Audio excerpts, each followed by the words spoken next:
mo? No. Sinecheck ko lang kung gising ka. Gising ako, Ate Day. Gising din ba kayo mga kada? At handa na ba kayong maaliw at ma-inspire? Dahil ang mga kasama po natin ngayon ay hindi lang basta musician. Parang siyang walking jukebox na may kasamang concert vibes. Ayan, tama kasi Ate Day. Alam niyo ba mga kada, imagine niyo, violin, saxophone, piano, gitara, flute, harmonica, lahat yan ay kayang-kaya niyang patugtugin na parang isang orkestra. Grabe yun, no? Sa mga sinabi, nabanggit mo, mga anim na yan. Pero more pa daw. Ako dun eh. Wow. Kung sa buffet yan, may unlimited food kayo. Kaya sa kanya, unlimited instruments naman. Kaya siguradong busog ang ating tenga at puso sa kanyang husay. Tama. Kaya huwag na natin patagalin pa mga kada. Let's give it up for the multi-instrumentalist, Hernando Argones.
Good morning po sa inyo. Bati po muna kayo sa ating mga kada. Ayan. At sa mga nanonood po sa inyo ngayon.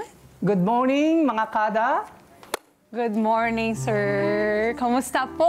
Galing. Paano yan? Kailangan nating tanggalin. Ay, naka-attach Oo, talaga naka-attach. Yes, para makabitaw tayo sa mga instrument. Ayan. Galing, diba? Oo, tinawag kahit hindi niya hawak, no? Oo. Pwede na yon. Kasi ang dami naman yung tugtuging eh. At speaking of tugtugin, Yes. Sir Hernando, ilang at ano ba ang mga instruments na kaya mong tugtugin?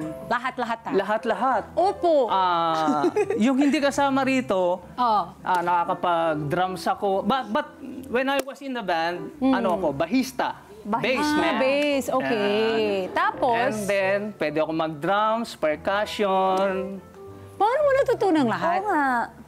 Siguro, when I was in abroad, wala akong masyadong ginagawa. Oh. So, nag-practice ako isa-isa para alis homesick. Yung parang hindi ka rin ma-bored, di ba? O at Yes, least yes, may... oo. Pero paano mo naman, ipakita mo sa amin ng bawat Oo isa nga. nito para sa yung mga... Itutur ko kayo. Sige, Not yet. gusto namin yan. Mamaya, tuturuan mo kami. Okay. Pero ito, ano ba itong mga to? Ito Ito ay... muna, acoustic guitar, nylon. Okay.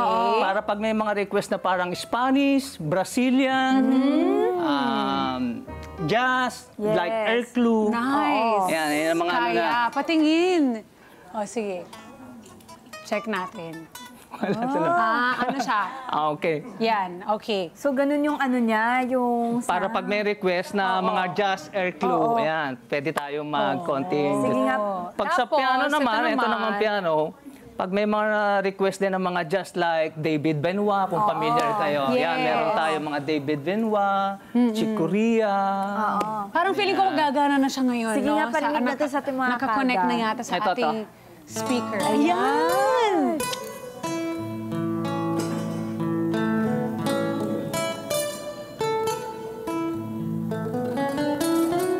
Yun. Galing. Ano ba ito siya? Spanish or Brazilian na ano?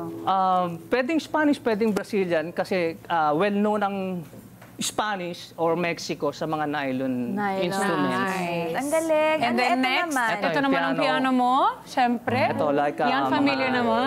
like yung mga jazz na mga David Benoit. Nice.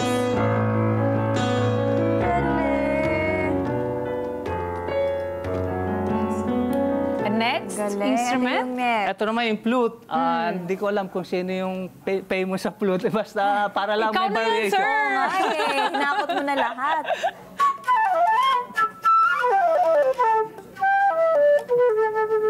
Konti lang naman. Di ba?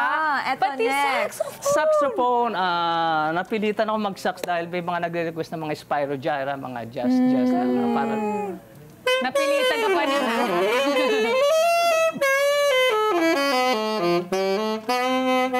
Sir, sa lahat ng napilitan, ganong mag-sound. Oo nga, no? Pag tayo pinilit. Ano yung Ito next? naman, marami kasi nagre-request sa akin na Kenny G raw dahil Kenny Ay, G oo, pinapopularize siya sa Yes. Yes, soprano correct. saxophone. Kaya maski pa paano, pinag-aralan. Kaya mo din yan. Sige nga, parinig natin sa ating mga Sige kada. na, tingnan natin.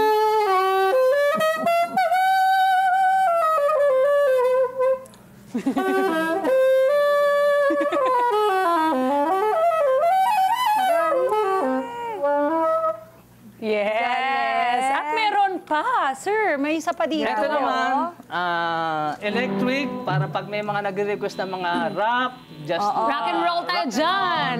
mga Ay! yeah. Ayun! Meron pa ba? Ito, yung Tayo. Ito Last, naman yung din yung violin. kanina Oo, violin.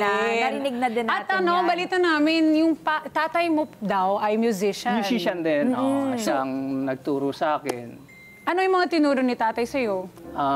Normally, vocal group kasi yung father ko eh. Kaya tinuruan niya rin ako kumanta mga Spanish, Chinese, Japanese, Brazilian. So kumakanta rin po kayo. Obrigado, Ay, senyor.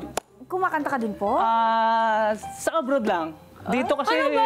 Sa abroad lang. Pag dumating ka sa Oo, Pilipinas, hindi na gumana yung boses. Dito ganon. kasi mahirap ang competition eh. Kailangan voice Sir, quality. confidence lang yan. Promise. At kapal ng mukha. Okay. Tsaka supportive naman kaming mga Pinoy.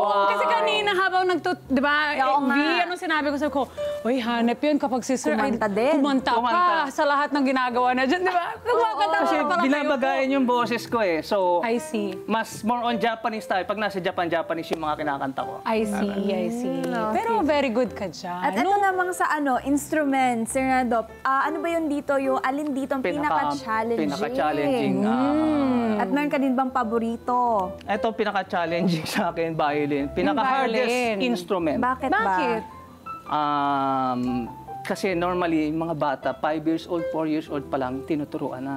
You start early kapag violin. Yeah, pag violinist, pag naging mahusay kang violinist, kailangan 4 4 years old, 5 years old. Wow, okay. Ngayon, ang ginawa ko, kung nagigitar na ako, so may idea na sa mga strings, nag-shortcut na ako. Siyempre kasi, Diba? Para mabilis. may skills ka na kasi. So, kaya Oo. pero yung mga beginner talagang mahirapan dito. Ito, nabanggit natin na nag-abroad na po kayo. Yes po. Since 2018, ginagawa mo na ito. Balita namin na iba-iba mga places na nakapag-perform po kayo. Saan po yung mga places na yan? Ang first abroad ko is World Cruise. From LA, San Diego, Wow. Ensenada. Nikutan mo yung America. America, 1995. Pero I stop kagad kasi 1 year na madali ako masisik. Okay. Hindi kaya. Nakapunta ka na rin daw sa Japan. So, nag-start. Una, 1996, Korea. Jeju-do, Korea. And then 1998, Japan. Okay. Ano masasabi mo yung parang crowd? Nung time na yon, nakapag-perform po kayo sa kanila, di ba? May mga Filipino, pero Yes, kadalasang marami. foreigner, no? Foreigner. Anong mas masaya mag-perform sa harap ng mga Pinoy or sa harap ng mga foreigner? Oo nga. Mas masarap sad to say, pero mas masarap po rin na lang audience mo. Talaga? You feel na it's Yes. less judgment ba? Ano ba ang dating? Ganun nga, parang ang tinitignan kasi ng mga Pinoy yung error mo may magiging mistake mo Yeah, gets kita dyan. Diba? Kasi syempre, familiar sila, di ba? Parang, makaka-relate ako dito. So, titingnan ko kung anong hindi niya kaya dahil baka kaya ko din yun. Parang gano'n ang mindset. Pero, baguhin pa natin yung mindset ng ganyan ng mga Kasi Pinoy, marami di ba? din talagang susuporta sa'yo pag nandyan ka na nagtutugtog. At magaling po kayo. Kaya feeling ko, hahanga May joke sila. nga ako na sabi ko sa mga kaibigan ko, pag gusto nyo mawala yung mga musicians mo, mag-multi-instrumentalist ka. Yeah, actually. Joke lang yan, joke Hirap lang. nun, ha? Pero, yun ang napansin ko lang, ganun lang. Ito, di ba, meron ka naman dito, 8 instruments, di ba, sa isang kanta. Gaano kahirap ito? At paano mo natutunan itong ganitong style mo? So, I started 2018, no? As a multi-instrumentalist. So, mahirap talaga. Lalo na kasi yung violin ko, ang ginawa kong parang singer. Siya ang nagmay-melody. Ang ganda nga po eh. So, kung ano yung, halimbawa, kumakanta, binaviolin ko yun. Kung ano yung intro, like intro ng piano, intro ko piano. O intro ng guitar, o intro saxophone. Tapos sir, ikaw lang mag-isa? Nag-aaral niyan? Kasi di ba parang may isang cover, ika-cover mo doon. So, himay-himayin mo yan kung ano yung mga instruments na... Iisipin ko kung ano yung mas bagay dito sa chorus, o kung ano yung intro. At ito, gano'n ba katagal mo bago ito natutunan lahat sabay-sabay? Ito sabay-sabay. Yung violin, I started 2017 pa isa-isa. Pero I started naman, my first instrument is guitar. Gitar. So parang napakadali na pag nag-start ka ng guitar, parang madali mo nang matututunan yung iba. Wait, balita namin, Sir Hernando, na mayroon ka nakakollab ng mga celebrities. Ay! Sino yan sila, mga yan? Nakakulab. Naka-jam. Naka-jam, Naka-jam. oo. Si Naka-jam. Martin Rivera. Bina Bina Morales. Ricky Dabao. Wow. Ang galing. Ang galing. Oh, the late Ricky.